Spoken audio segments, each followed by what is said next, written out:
Dear friends welcome back to my channel. आज आम दशम श्रेणी माध्यमिक व्याकरण द्वितीय अध्याय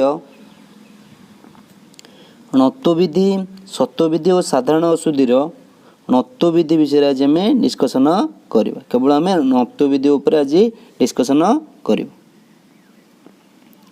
फास्ट देखा णत्वविधि क्या कहते पहले न स्थान न हवा को आम णत्वविधि बोली कही था। तो आम देखा आज आम देखा जे नर कौटी व्यवहार कराऊँच आ णर कौटी व्यवहार कराऊँच आ कौन पाई कराऊँच से विषय मध्य आज आम जानिबा। मु बहुत पिला शुणी जे णत्वविधि बहुत कष्ट लगे किंतु बहुत इजी टॉपिक। आज ये वीडियोटा देखि सारा परे आपन को बहुत इजी ही लगे। फास्ट देख ये अच्छी कौन मदन दान दिन दिन मुन प्रसून फेन दैन ये कौन हो नर व्यवहार कर ऋण तृण मसृण जीर्ण विदीर्ण उत्तीर्ण कृष्ण भाषण अन्वेषण हितेषण ये कौन हो णर व्यवहार कर। ये अच्छी कौन प्राण दारुण मार्गण दर्पण रुक्मिणी प्रयाण मेरमाण रावण अपराहण ये णर व्यवहार करा जाउछि। तो ये न व्यवहार कौन पाई कराउछि और नर कौन पाई व्यवहार कराउछि से विषय आस जानिबा। फास्ट देखिबा मदन मदन केंद्र लिखा होछि देखो म हलंत अ द हलंत अ न हलंत अ एटा होछि कोन मदन हैला। देखो एठी अ परे कोन अछि न अछि कोन अछि अ परे न अछि सेतिपई एठरे कोन हैला न रहिला। दान एठी आ परे कोन अछि न अछि तापर देछि दिन दिन होछि हर्षई परे न अछि तापर एठरे मध्य दीर्घईकार दिन देला कोन देछि दीर्घई परे न अछि। तापर मुन एठी हर्ष उपरे न अछि तापर प्रसून प्रसून रे दीर्घ उपरे कोन अछि न अछि।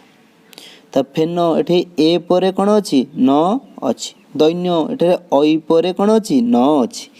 जदि कोन देछि देखो देछि प्रथम धाड़ी रे शब्द गुडी लक्ष्य कले जणा जिउ जे अकार आकार हर्षईकार दीर्घईकार हर्षौकार दीर्घौकार एकार ऐकार परे कोन अछि स्वर वर्ण परे कोन अछि न अछि। भाषा रे शब्द गुडी को अविकल एपरि चलु अछि ए शब्द गुडी न स्थान न होई परिबो नाही। केते बेले भी ए वर्ड गुराक थिले अ आ हर्षई दीर्घई हर्षौ दीर्घौ ए ओई थिले हमर सेठी न बदल रे न हेई परिबो नाही। तापर देखिबा एठी केतो शब्द देखि नवास ऋण दिछि रु पर एठी कोन अछि न अछि सेटा हेला कोन न हेई जाउछि रु पर न थिले सेटा कोन होउछि न हेई जाउछि ऋण। तापर एठी मध्ये रु पर न अछि तो हेला कोन तृण तापर एठरे कोन अछि रु पर न अछि हेला मसृण तापर एठरे र पर न अछि तेणु हेला कोन जीर्ण एठी न होउछि तापर एठी र पर कोन अछि न अछि तो एठे मध्ये हेगला कोन विदीर्ण। तले आमे देखले रु आ र पर न थिले सेटा बुझुछु कोन न हेई जाउछि। तापर आ उदाहरण देखिबा देखो उत्तीर्ण एठी र पर न अछि तो एठरे मध्ये कोन हेई जाउछि न हेउछि। तापर एठी दंतेश पर न अछि तो सेठरे मध्ये कोन होउछि न होउछि। एठी मध्ये देखो दंतेश पर कोन अछि न अछि तेणु करी एठी मध्ये न हेई जाउछि। एठी देखो दंतेश परे न अछि तो एठी मध्ये कोन न होउछि। तापर एठरे मध्ये देखो दंतेश परे न अछि तो सेति पई कोन होउछि न हेई जाउछि। तले हम जानिले देति द्वितीय धाड़ी रे शब्द गुडी व्यवहार दृष्टि अनुभव करा जाय पारे जे एक पद मध्य रे यदि रु आउ र आउ स थिले एटे कोन हबो न थिले कोन हबो न हबो रु र स थिले तले कोन न थिले कोन हबो न हबो एटा को मने रखिबो। तापर देखिबा स फास्ट देछि प्राण प्राण होछि र परे कोन अछि स्वर वर्ण आ अछि र पर कोन अछि स्वर वर्ण आ अछि तापर न अछि तो सेति पई हेला ण ये देख स्वर वर्ण आ पर न अच्छी फास्ट अच्छी रटा मन पड़े र पर कौन अच्छी स्वर वर्ण आ अच्छी तापर न अच्छी थी कौन हो ण हो जाए। द्वितीय देख देखिए दारुण दारुण र पर स्वर वर्ण कौन रोचे हर्ष उकार पर न थिबारु एटा कौन हो दारुण हो जाउछि। तापर देइछि मार्गण तापर देइछि कौन मार्गण मार्गण देख र पर ग अच्छी ग माने एटा कहते क वर्ग मान हूँ क ख ग घ उ तो क ख ग थिबारु र पर कौन अच्छी क वर्ग ग थिबारु तापरे न अच्छी कौन अच्छी न थिबारु एटे कौन होची मार्ग अण अण हो जाउछि। तापर एठी देइछि दर्पण दर्पण देखिया र पर कौन अच्छी प माने प वर्ग माने प फ ब भ म तो यदि र पर प वर्ग थाए सेठारे मध्य कौन न थाए तापरे कौन न थाए तेबे सेठारे मध्य अण होई थाए। देख र पर प वर्ग प अच्छी तापरे न अच्छी तापरे हो गला कौन दर्पण। तापरे देखिया रुक्मुणी कौन देइछि रुक्मुणी रुक्मुणी रे कौन अच्छी र पर म अच्छी म माने ये जाउछि प वर्ग माने प फ ब भ म रोचे तेणुक म पर न थिबारु एठी हो जाउछि कौन अण हो जाउछि रुक्मुणी। तापर देखिबा प्रयाण प्रयाण रे र पर कौन रोचे इय अच्छी एठी कौन अच्छी र पर कौन अच्छी इय अच्छी इय थिबारु एठी कौन होउछि इय पर न थिबारु एठी कौन होउछि प्रयाण हो जाउछि। म्रियमाण कौन म्रियमाण म्रियमाण रे कौन होउछि र पर इय मध्य एठारे अच्छी इय अच्छी बा प वर्ग म भी अच्छी देख प वर्ग कौन अच्छी म अच्छी म थिबारु एठारे मध्य कौन हो जाउछि न बदल रे ण हो जाउछि।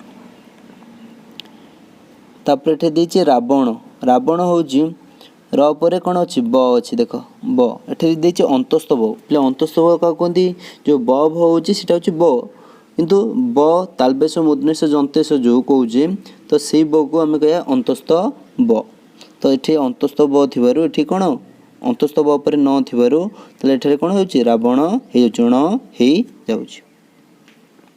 तब देइछि अपराहण अपराहण एठी र पर कौन अछि ह थिबारु देख र पर कौन रोची ह थिबारु एठी ह पर न अछि तेणु करी एठारे कौन होउछि ण हे जाउछि। आमे देखिले